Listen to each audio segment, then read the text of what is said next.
The Mysterious House at the Edge of Town, based on a popular Reddit story from r/nosleep. I grew up in a small, quiet town where everyone knew each other. There wasn't much to do, so we had to invent our own adventures. One summer, my best friend Alex and I became obsessed with an old, abandoned house at the edge of town. It was tucked behind a thicket of trees, and you could only see its peaked roof from the road. People called it the Thorn House. The stories about it were classic small-town horror fare.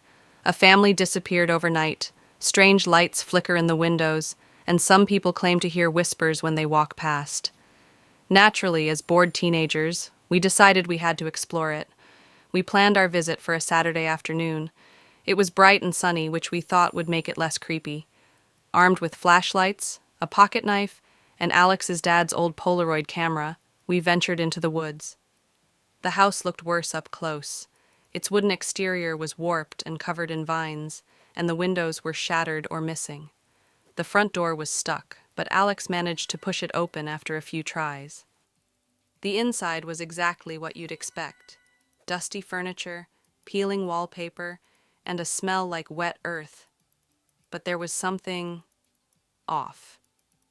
The air felt heavier inside, and it was unusually cold for a summer day.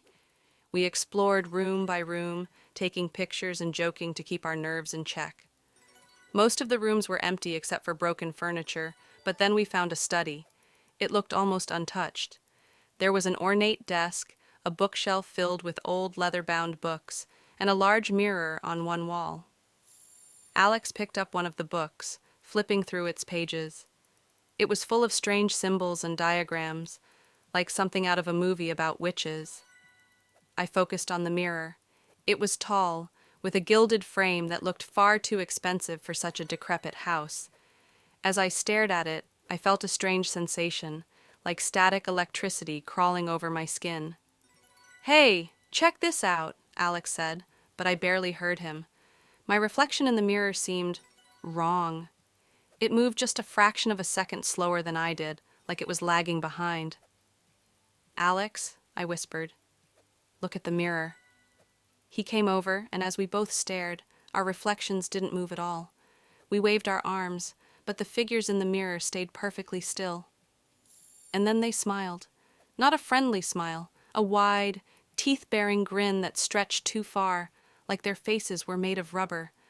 We both screamed and stumbled backward. The mirror figures stepped forward, their movements smooth and deliberate, even though we hadn't moved. "Run!" Alex yelled, grabbing my arm. We bolted out of the study, down the hall, and out the front door. I don't think I've ever run that fast in my life. When we finally stopped, gasping for air back on the main road, we looked at each other. "Did you see?" Alex started, but I cut him off. "Yes," I said. "Let's never talk about it again." But of course, we did talk about it.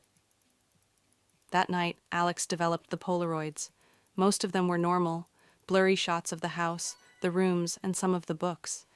But the picture of the study was different. In the photo, Alex and I weren't alone. There were two figures standing behind us. Their faces were blurry, but you could see their unnaturally wide smiles.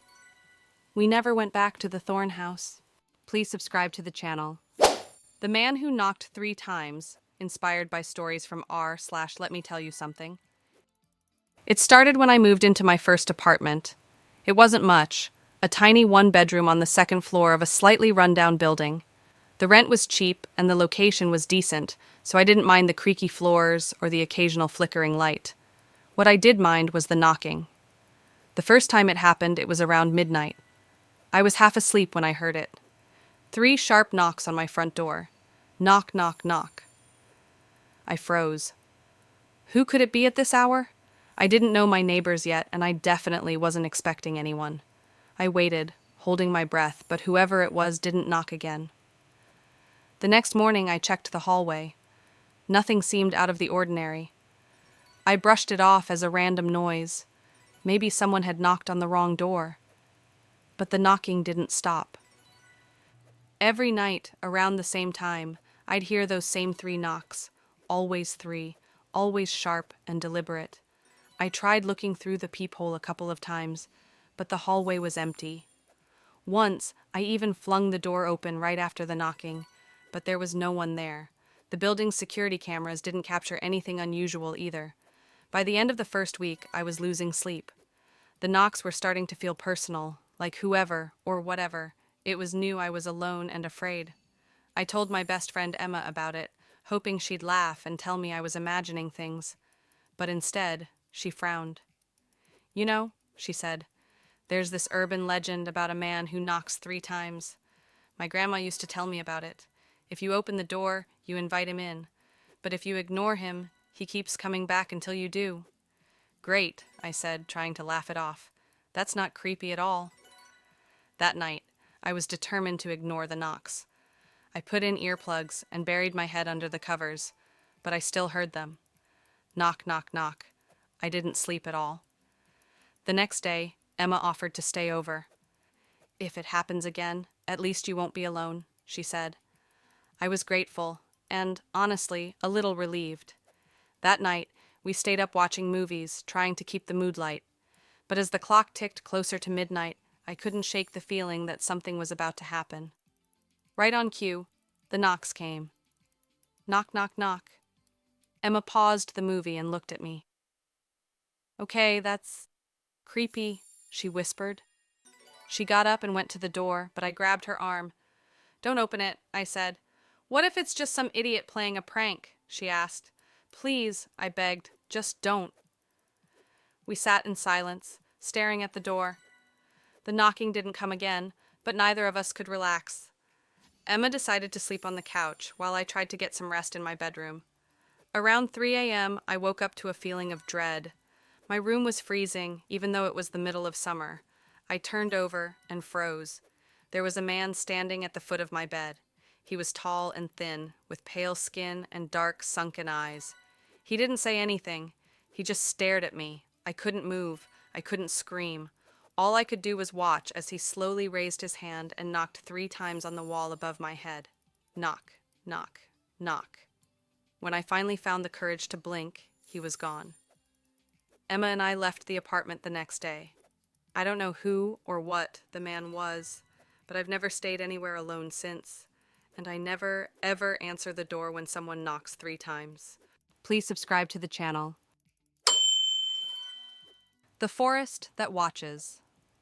I grew up near a dark forest. My parents always warned me, don't go in. The forest doesn't like visitors. Locals spoke of shadows that moved, whispers in the trees, and people who never came back. One summer, my adventurous cousin Ethan came to visit. Dismissing the warnings, he convinced me to explore. At first, the forest seemed normal, sunlight filtering through the trees, birds chirping. We found old tracks, a shack, and finally an ancient moss-covered well. Ethan dropped a rock in, but we never heard it hit bottom. That's when we heard footsteps. Slow and deliberate, circling us. We froze. Hello? Ethan called, but no one answered. The footsteps stopped, only to start again, closer this time. We ran, but Ethan tripped. I turned to help him, and saw it. A tall, spindly figure with a smooth, featureless face and empty black holes for eyes. It didn't move, but the forest seemed alive around it, the shadows reaching for us. We sprinted back, bursting into the field near my house. My parents were waiting, their faces grim. You went into the forest, didn't you? My dad asked. We told them everything. My dad nodded solemnly. I warned you. The forest doesn't like to be disturbed. Ethan never visited again, and I've stayed far away from the forest. But some nights, when it's quiet, I hear slow, deliberate footsteps outside my window. Watching. Waiting.